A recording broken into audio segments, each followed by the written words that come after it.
Deuteronomy chapter 30. And it shall come to pass, when all these things are come upon thee, the blessing and the curse which I have set before thee, and thou shalt call them to mind among all the nations, whither the Lord thy God hath driven thee, and shalt return unto the Lord thy God, and shalt obey his voice according to all that I command thee this day, thou and thy children, with all thine heart, and with all thy soul.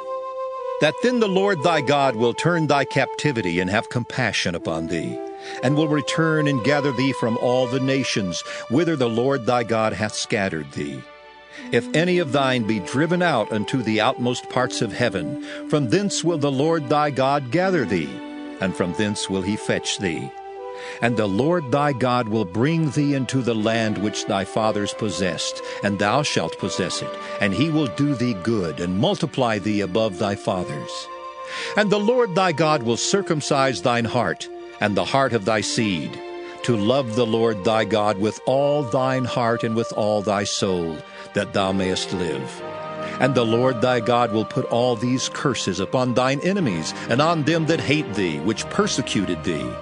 And thou shalt return and obey the voice of the Lord, and do all his commandments which I command thee this day. And the Lord thy God will make thee plenteous in every work of thine hand, in the fruit of thy body, and in the fruit of thy cattle, and in the fruit of thy land for good. For the Lord will again rejoice over thee for good, as he rejoiced over thy fathers.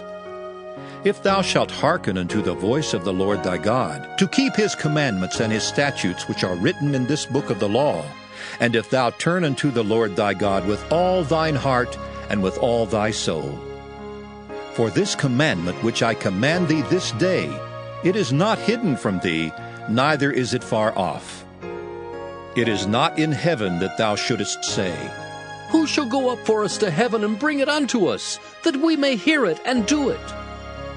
Neither is it beyond the sea that thou shouldest say, Who shall go over the sea for us and bring it unto us, that we may hear it and do it?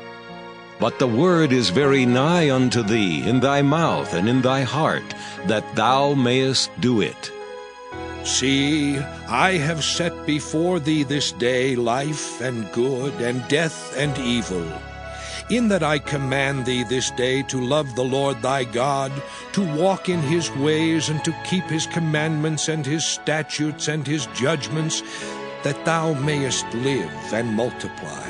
And the Lord thy God shall bless thee in the land whither thou goest to possess it. But if thine heart turn away, so that thou wilt not hear, but shalt be drawn away, and worship other gods, and serve them, I denounce unto you this day that ye shall surely perish, and that ye shall not prolong your days upon the land whither thou passest over Jordan to go to possess it. I call heaven and earth to record this day against you, that I have set before you life and death, blessing and cursing. Therefore choose life, that both thou and thy seed may live, that thou mayest love the Lord thy God, and that thou mayest obey his voice, and that thou mayest cleave unto him. For he is thy life, and the length of thy days, that thou mayest dwell in the land which the Lord sware unto thy fathers, to Abraham, to Isaac, and to Jacob, to give them.